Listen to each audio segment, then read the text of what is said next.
Brought to you by the New Jersey Office of the Insurance Fraud Prosecutor. Welcome to Caucus. I'm Steve Adubato. You know, Trenton, New Jersey was once a booming city, but in recent years, New Jersey's capital city has struggled, to say the least. But here in the studio to discuss efforts to bring Trenton back, we have George Soa, who is the CEO of an organization called Greater Trenton. You'll find more about that in just a second.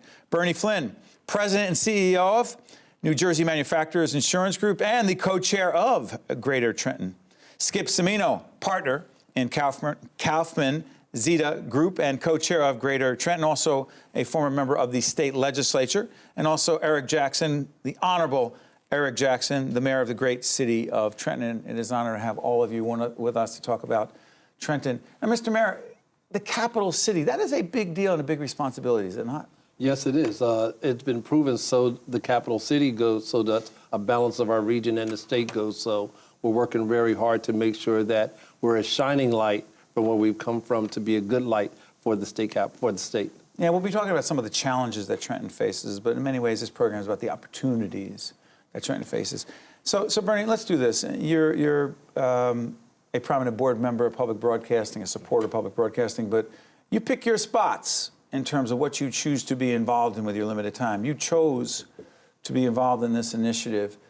Talk about your involvement in this, because we're also, as we talk about this, going to be talking about a very prominent friend, the late Karen Franzini, who really brought a lot of people together, and this was her brainchild. Talk about this. Well, Karen Franzini and Skip Cimino were the two individuals who came to me to talk about this opportunity to help with an organization that could assist with the revitalization of Trenton. Now, our company, NJM Insurance Group, we're 103 years old. We were born and raised in the city of Trenton. And we have deep roots there. Many employees of ours live in the city. So we've maintained those ties. And when I heard from Karen and Skip about the opportunity that was presented, it was a pretty easy sell for them. And it was helpful that Karen Franzini at the time was on our board of directors at NJM, and our board made a commitment to the city, and it's represented now by this organization. We're going to be talking a little bit more about Karen in just a minute, but Skip, describe what this organization is, Greater Trenton. What is it? What is it dedicated to? Well, it's dedicated to the revitalization, essentially, of the downtown core. And what we were looking for was, quite frankly, some stability in the city of Trenton's government. And as things were unfolding, we saw that coming with a new mayor in Mayor Eric Jackson. We felt that within the framework of the downtown core, we could find a place where Trentonians, as well as others within the region, could live, work, and play. As we went out and we assessed along the Route 1 corridor, many of the companies out there told us that there was a need for recruitment purposes of young people, that they were looking for places, particularly the millennials were looking for places where they could be able to reside and be a part of a community and what have you. And yet, at the same time, Steve, we thought that this was not just a governmental initiative, that we needed the involvement of the private sector. And so Karen and I thought that we needed a significant leader, aside from government, to lead that charge, and that's how we went to Bernie first to convince him to be the chair of the organization. Right. And then we thought that we needed to provide private sector involvement. And with all of us collaboratively, we came up with 11 companies and foundations that stepped forward. And then we managed to get a very good CEO in George Soa to lead the group. George, let's do this. If you were to specifically describe, I'm curious about this because we've done programs on efforts to revitalize Jersey City and Newark, and we actually, together with our partners at NJTV, the great public television station in the state, the In Your Neighborhood initiative that they did in Camden, our production company, the Caucus Educational Corporation, did a special down there as well. So we tried to learn about what was happening in Camden. Would you say there's a significant difference in any way, or what are the similarities between the effort to revitalize Trenton versus those other communities?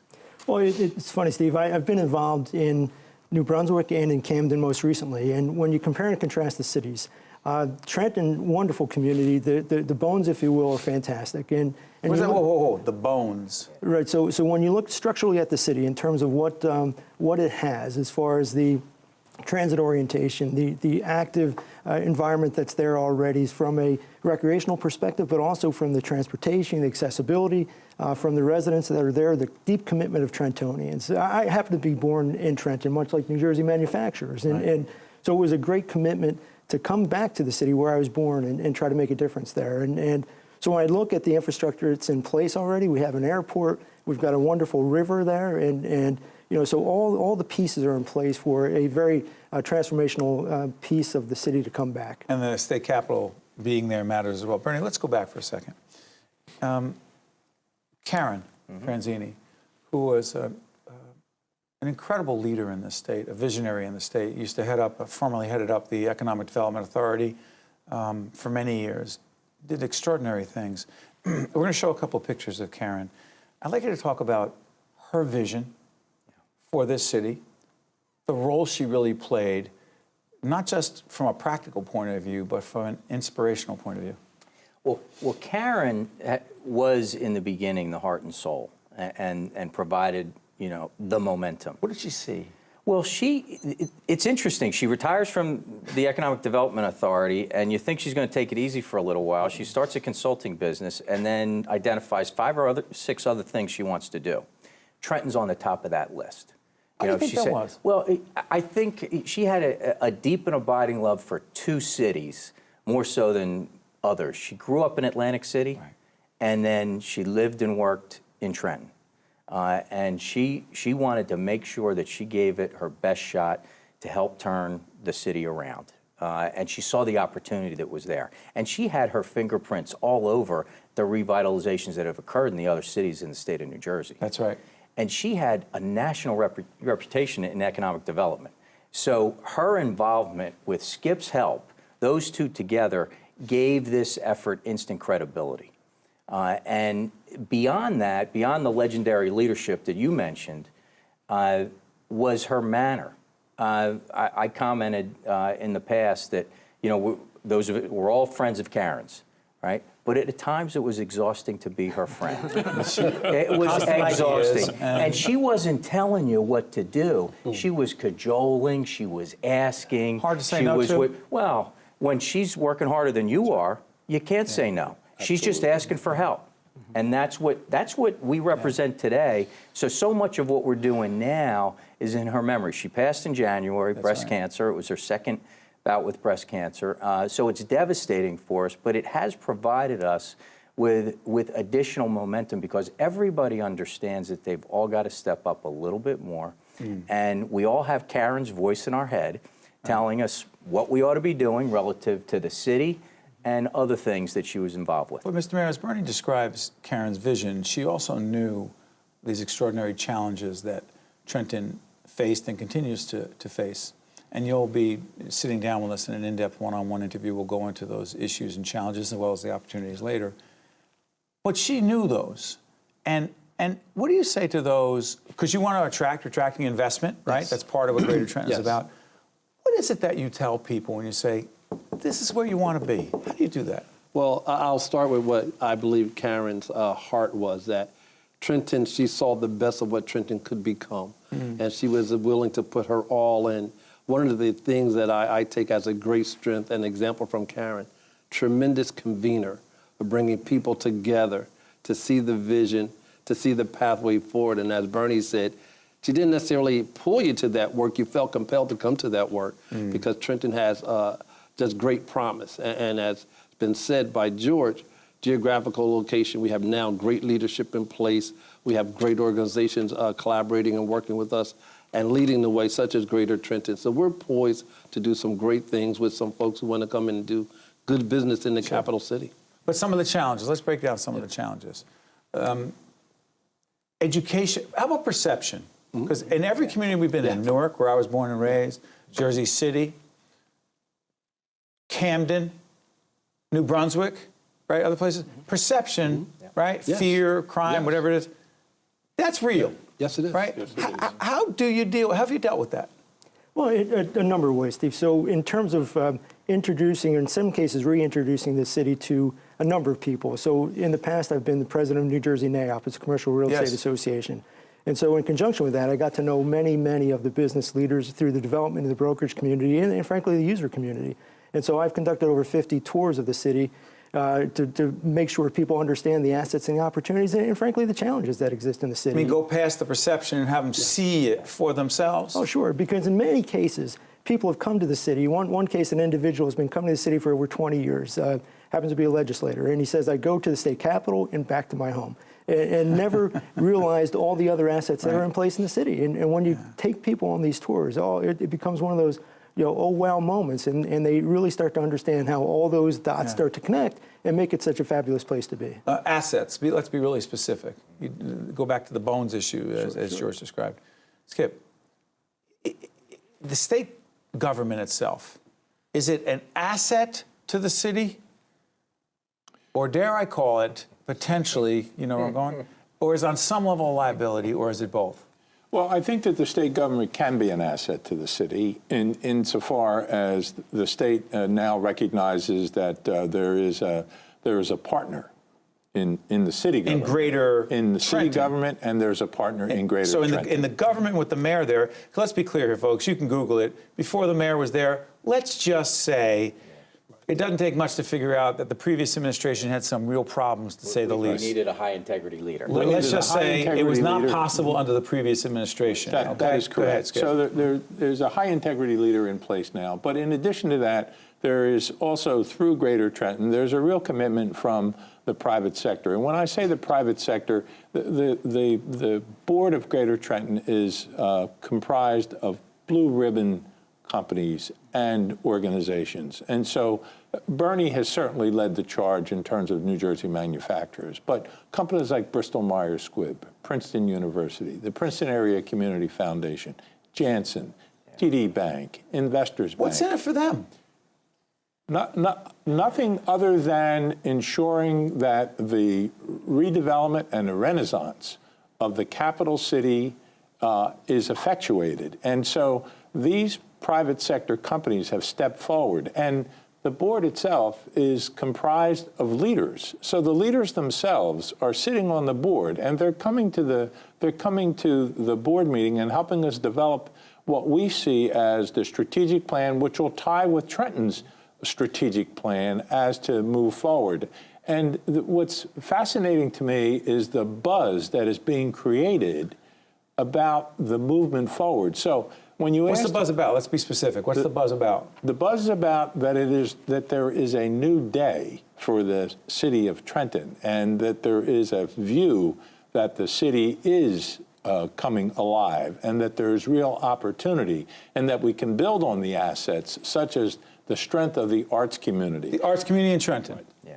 It's real. Yes. It's real. It's happening. That's correct. Let's just say this. There's not a big corporate community in, like Bernie's physically, you started there. We started you there, have a lot of but- employees in the area. Yes. But We're right on the outskirts But see, now. Newark, again, has a big corporate operation, business community. Yeah. New Brunswick has business operation here. Trenton does not have that, Mr. Mayor, right now? We do not. We have a core of smaller businesses that are the engine that turns our city, with a large number of corporate partners along our external doorways that are now engaged to help us with our redevelopment and our renaissance in our city. Okay. Bernie, what are the other assets? And I'm also going to have you introduce, there's another leader from one of the corporations, Wells Fargo, Brenda Ross-Doolin, you're going to talk about in a second. We're going to actually show a picture of her. But real quick, help us on this. What are the other assets? Listen, every city has something unique about it, but I agree And with George. challenges. And challenges. And we're the state capital, you know, and that's part of our uniqueness in New Jersey. But my favorite topic in this regard is our history. We won the Revolutionary War on the streets of Trenton. That was the crossroads of the Revolution. American Revolution. The American Revolution, the basis for the founding of this country, was that battle was fought in our streets. Now, from a historical tourism standpoint and an educational standpoint, that's invaluable. No other city in America can say that. I mean, for instance, Steve, there wasn't just one battle at Trenton. There were two battles at Trenton. There are two historic locations as to where those battles were fought. We're building on that right now, but you can imagine that when we get to the point where there's greater visibility, you know, on the wonderful capital city that we have, and we play up, you know, that a marketing aspect. thing too? Well, I think it is, and it has been used that way, and we have had some historical tourism, but when you consider that history, you know, it's something that we can build upon along with all the other Greater Trenton can be a key part Greater of that. Trenton can be Real quick, part can of you that. do this? You and I were talking offline about Brenda Ross-Dulon from Wells Fargo. What role is she going to be playing? Well, our leadership team on the board is the two co-chairs, myself and Skip. Right. Karen was a co-chair, and Skip assumed her position. And then with that move, Brenda Ross-Dulon became our corporate secretary, and Dr. George Pruitt, the head of From Thomas Edison University. State Right. University, is our treasurer. So that's the leadership on the board. So, and it's very, very strong leadership. Brenda, for instance, she's very active in Camden and has been part of that revitalization. So she brings that expertise to our board. And she's the type of individual, when she engages 100%. So we really benefit from that kind of leadership. Skip was talking about it. We have 11 organizations, and the leaders that they have given us, loaned their time to us as Greater Trenton. We're benefiting, you know, That from board that is key, expertise. is it not? That board is absolutely key. Kevin Cummings, the CEO of He Investors was Bank. just in our studio, Kevin Cummings from Investors Bank. Tremendously active Right. on our board, you know, and that's an example of who we have. We have the general counsel at Princeton University, Ramona Romero. You know, everybody is interested. What's in it for them? The revitalization of Trenton. Got And that's about a it. minute left before we come back and have an in-depth interview with the mayor. Here's my question. Prediction, the city of Trenton over the next 3 to 5 years. Go, George. It's going to be a fabulous place to live and work and have more companies and residents come in. Go, Skip.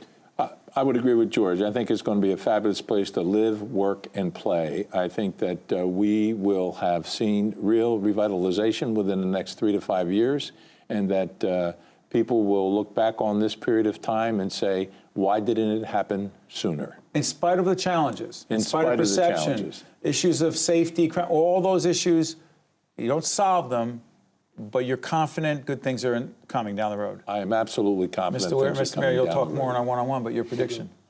Residents' quality of life will continue to increase. We'll continue to attract quality companies who bring in quality jobs into our city, and we'll continue to use great assets of these individuals around us to get rid of those negative perceptions and move to our real reality. Barney. The conversations have been around Newark and Camden over the past few years. The conversation will be all about Trenton in the coming years. I want to thank all of you for joining us and talking about our capital city, and we cannot forget that. Trenton, New Jersey is the capital city of this state. It is seen by many. You look, you know, where is the capital? Sacramento out in California. It is Trenton in New Jersey. Every school child in New Jersey and across the country knows that. So what happens in Trenton matters greatly to all of us. I want to thank you for joining us, and we'll be back with the mayor right after this.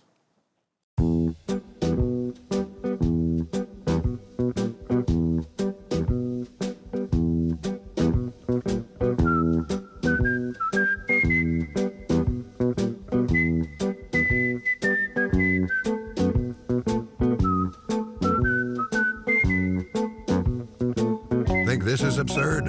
Insurance fraud costs every New Jersey family over $1,300 every year. Report fraud at njinsurancefraud.org.